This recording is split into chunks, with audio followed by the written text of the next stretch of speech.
நந்தபாபாவை காப்பாற்றுதல். இரவு 3ஆம் யாமத்தில் நீர்நிலைகளில் இறங்கக்கூடாது. அந்த நேரம் வருண தேவதையின் பணியாட்கள் அவ்வப்பொழுது நீரில் சுற்றுவது வழக்கம். ஒருமுறை நந்தபாபா ஏகாதசி விரதம் முடித்திருந்தார். ஆயர்கள் அன்று இரவில் கண்விழித்து பகவானை பற்றிய பாடல்களை பாடிக்கொண்டிருந்தனர். பொழுது விடுகிறது என்றெண்ணிய நந்தபாபா நீராடுவதற்காக யமுனையில் இறங்கினார். அச்சமயம் இரவில் 4ஆம் ஜாமம் தொடங்கவில்லை.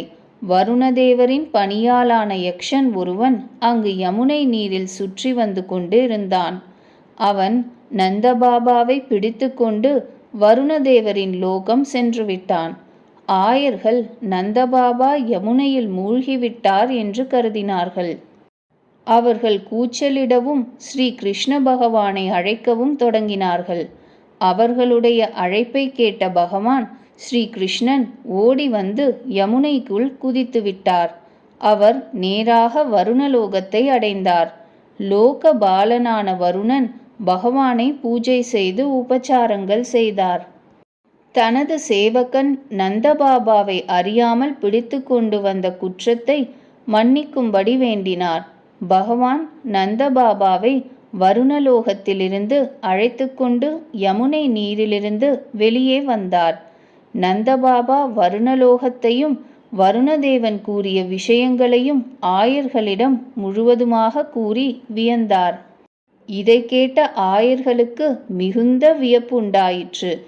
ஆயர்களிடம் கருணை கூர்ந்து பகவான் ஸ்ரீ கிருஷ்ணன் தெய்வீகமானதும் தனது சொந்த இருப்பிடமானதுமான கோலோகத்தை அந்த சமயமே அனைவரையும் காணச் செய்தார். ஒரு நாள் ஸ்ரீ கிருஷ்ண பலராமர்கள் ஆயர் சிறுவர்களுடன் பசுக்களை மேய்த்து கொண்டே காட்டில் வெகு தூரம் சென்றுவிட்டனர். பிற்பகல் ஆகிவிட்டதால் சிறுவர்களுக்கு நன்றாக பசிக்கத் தொடங்கியது. அங்கிருந்து சிறிது தூரத்தில் மதுராவைச் சேர்ந்த சில அந்தணர்கள் யாகம் செய்து கொண்டிருந்தனர். பகவான் ஆயர் சிறுவர்களை அந்தணர்களிடம் உணவு கேட்குமாறு கூறி அங்கு அனுப்பினார். கோபபாலர்கள் அந்தணர்களிடத்தில் ஸ்ரீ கிருஷ்ணனுடைய பெயரைச் சொல்லி உணவு கேட்டனர். ஆனால் அந்தணர்கள் எதுவுமே கூறவில்லை. அவநம்பிக்கையடைந்த பிள்ளைகள் வெறும் கையுடன் திரும்பி வந்தனர். பகவான் மறுமுறையும் பிள்ளைகளை அந்த அந்தணர்களின் மனைவியரிடம் உணவு கேட்குமாறு கூறி அனுப்பினார். ஸ்ரீ கிருஷ்ணச்சந்திரன் அருகிலுள்ள காட்டிற்கு வந்திருப்பதையும் பசியோடு இருப்பதையும் கேட்ட உடனேயே பிராமண பத்னிகள் பலவகை உணவு வகைகளை தாம்பாலங்களில் நிரப்பிக்கொண்டு பகவானிடம் ஓடி வந்தனர். பகவான் ஸ்ரீ கிருஷ்ணன் தன்னுடைய நண்பர்களோடு அவர்களுடைய அந்த உணவை ஏற்றுக்கொண்டார்.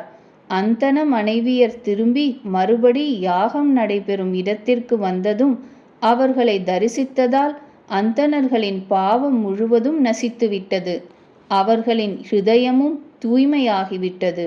கோபகுமாரர்கள் கேட்டபோது அவர்களுக்கு அன்னமளிக்காததை எண்ணி அவர்கள் மிகவும் துயருற்றனர்.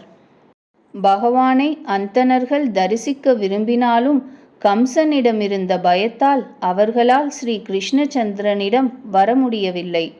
தன்னுடைய பக்தர்களை, தன்னை அண்டினவர்களை ஆபத்து காலத்தில் உண்மையான பக்தியோடு அழைப்பவர் எவராயினும் அவர்களை பகவான் ஸ்ரீ கிருஷ்ணன் நிச்சயம் காப்பாற்றுவார். ஒருமுறை சிவராத்திரி அன்று அம்பிகா வனத்திலுள்ள சிவபெருமானை பூஜை செய்வதற்காக ஸ்ரீ கிருஷ்ணனுடனும் பலராமனுடனும் நந்தபாபா அங்கு போயிருந்தார். அனைவரும் நாள் முழுவதும் விரதம் இருந்தனர். இரவு பூஜை செய்வதில் ஆழ்ந்திருந்தனர்.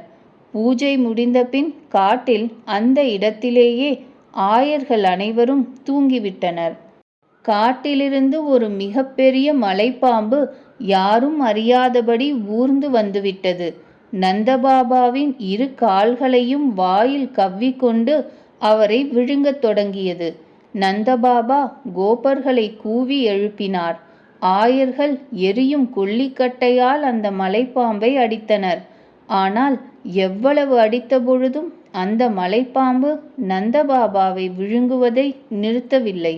ஆயர்களின் அழைப்பை கேட்ட ஸ்ரீ கிருஷ்ண பகவான் அங்கு ஓடி வந்தார்.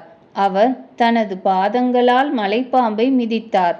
பகவான் ஸ்ரீ கிருஷ்ணனின் திருவடிகள் பட்டவுடனே அந்த மலைப்பாம்பு தனது பாம்பு உருவை விட்டு ஒரு கந்தர்வனின் திவ்ய உருவில் வெளிப்பட்டது. அந்த கந்தர்வனின் உடல் மிக ஒளி பொருந்தியதாக விளங்கிற்று. விலை மதிப்பற்ற பல வகை மணிகளால் ஆன அணிகலன்களை அவன் அணிந்திருந்தான். அவன் சுதர்சனன் எனும் கந்தர்வன். ஒருமுறை தேவலர் எனும் ரிஷியின் அழகற்ற உருவை கண்டு அவன் சிரித்து விட்டதால் ரிஷி அவனை மலைப்பாம்பாகும்படி சபித்துவிட்டார். ஸ்ரீ கிருஷ்ண பகவானின் திருவடிகளின் ஸ்பரிசத்தால் அந்த கந்தர்வன் ரிஷியின் சாபத்திலிருந்து விடுபட்டு மறுபடியும் கந்தர்வன் ஆகிவிட்டான். அவன் பகவான் ஸ்ரீ ஷியாம சுந்தரனை துதித்து துதித்து அவரை பிரதட்சித்து மேல்மேலும் சோஸ்திரங்கள் செய்து அவரது அனுமதியை பெற்று தேவலோகத்திற்கு சென்று விட்டான். நந்தபாபா மலைப்பாம்பிடமிருந்து விடுபட்டதும் ஆயர்கள் மிகுந்த மகிழ்ச்சி அடைந்தனர். மறுநாள் அவர்கள் அம்பிகாவனத்திலிருந்து விரஜதேசத்திற்கு திரும்பினர்.